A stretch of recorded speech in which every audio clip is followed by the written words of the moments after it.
Assalamualaikum warahmatullahi wabarakatuh. Perkenalkan, saya Aziza HR dengan NIM 210422252. Baiklah, di sini saya akan mempresentasikan tugas governansi digital dengan dosen pengampu Ibu Yulia Hanaslina SIP MAP. Di sini saya akan menjelaskan 3 indikator. Yang pertama, dampak digital governance terhadap peningkatan partisipasi masyarakat. Yang kedua, media partisipasi masyarakat.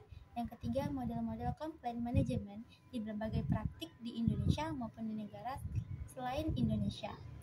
Governance merupakan salah satu bentuk penggunaan teknologi informasi dan komunikasi dalam penyampaian layanan, proses pengambilan keputusan, dan partisipasi masyarakat. Ada 3 tujuan e-governance. 1. Meningkatkan kualitas dan transparansi pelayanan publik. 2. Meningkatkan efisiensi dan efektivitas administrasi pemerintah. Ketiga, meningkatkan partisipasi masyarakat dalam proses pengambilan keputusan. Partisipasi masyarakat. Partisipasi masyarakat dalam digital governance adalah proses di mana individu, kelompok, dan komunitas terlibat aktif dalam pengambilan keputusan, pelaksanaan kebijakan, dan pengawasan pemerintah melalui penggunaan teknologi digital dan platform digital. Adapun dampak positif digital governance terhadap peningkatan partisipasi masyarakat. 1. Melalui platform digital, masyarakat dengan mudah mengakses informasi publik, kebijakan, dan dokumen pemerintah. Yang kedua, masyarakat dapat berpartisipasi dalam proses pengambilan keputusan. Ketiga, adanya platform pelaporan online membuat masyarakat lebih mudah melaporkan pelanggaran, memberikan saran dan masukan, dan mengawasi pelaksanaan kebijakan. Keempat, pemerintah dan masyarakat dapat bekerja sama melalui platform digital. Yang kelima, meningkatkan transparansi dan akuntabilitas dalam pemerintah dengan mempublikasikan informasi kebijakan, anggaran publik, dan laporan kinerja secara terbuka.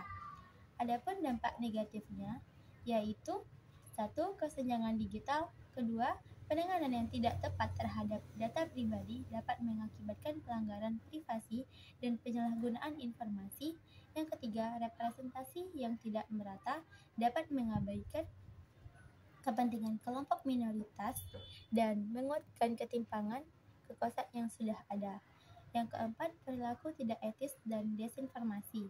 Dan yang terakhir yaitu cybercrime, di mana semakin bebasnya masyarakat mengakses situs pemerintah akan membuka peluang terjadinya cybercrime yang dapat merusak sistematik pada e-government.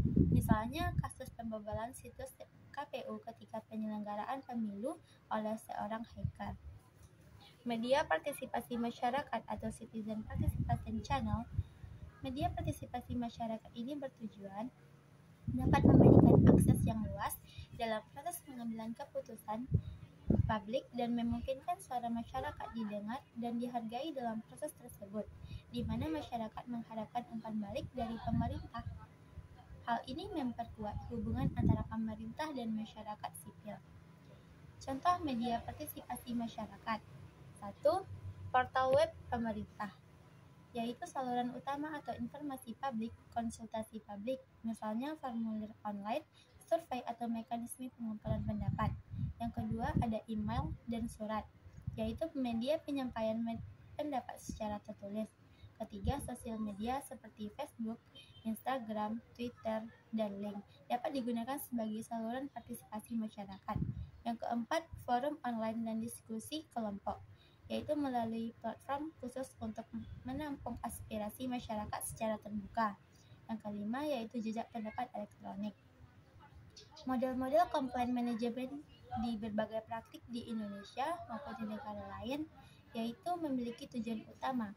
Model komplain manajemen ini adalah untuk mengetahui kepuasan pelanggan, pemecahan masalah yang cepat, dan peningkatan kualitas pelayanan. Model manajemen pengaduan yang umum digunakan. Yang pertama, model frontline. Model ini melibatkan petugas frontline atau staf yang berhubungan langsung dengan pelanggan atau masyarakat untuk menerima dan menangani pengaduan.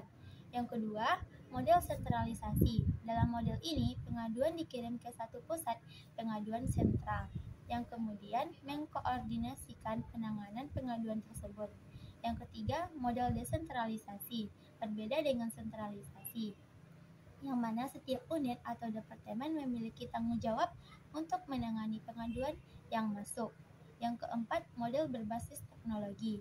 Dalam era digital, banyak organisasi menggunakan sistem manajemen pengaduan berbasis teknologi seperti pengaduan online, pelacakan status, pengaduan, dan analisis data. Yang kelima, model partisipatif. Model ini melibatkan partisipasi aktif masyarakat dalam pengelolaan pengaduan. Masyarakat didorong untuk terlibat dalam proses penyelesaian pengaduan. Dan yang terakhir, yang keenam, model ombudsman. Beberapa negara memiliki lembaga ombudsman yang bertanggung jawab untuk menangani pengaduan dari masyarakat. Adapun contoh konkret yang menggunakan model pengaduan dalam digital governance yaitu aplikasi Clue. Clue adalah aplikasi seluler yang memungkinkan masyarakat untuk melaporkan pengaduan terkait dengan kebersihan, infrastruktur, keamanan, dan layanan publik di wilayah mereka. Aplikasi ini digunakan oleh beberapa pemerintah daerah di Indonesia seperti DKI Jakarta dan Kota Surabaya yang sudah menerima laporan pengaduan dari masyarakatnya dan memantau penanganan pengaduan dan memberikan pembaruan kepada pengguna. Baiklah, hanya itu yang bisa saya sampaikan dalam presentasi kali ini. Saya sudahi dengan wabillahi taufik wal hidayah. Assalamualaikum warahmatullahi wabarakatuh.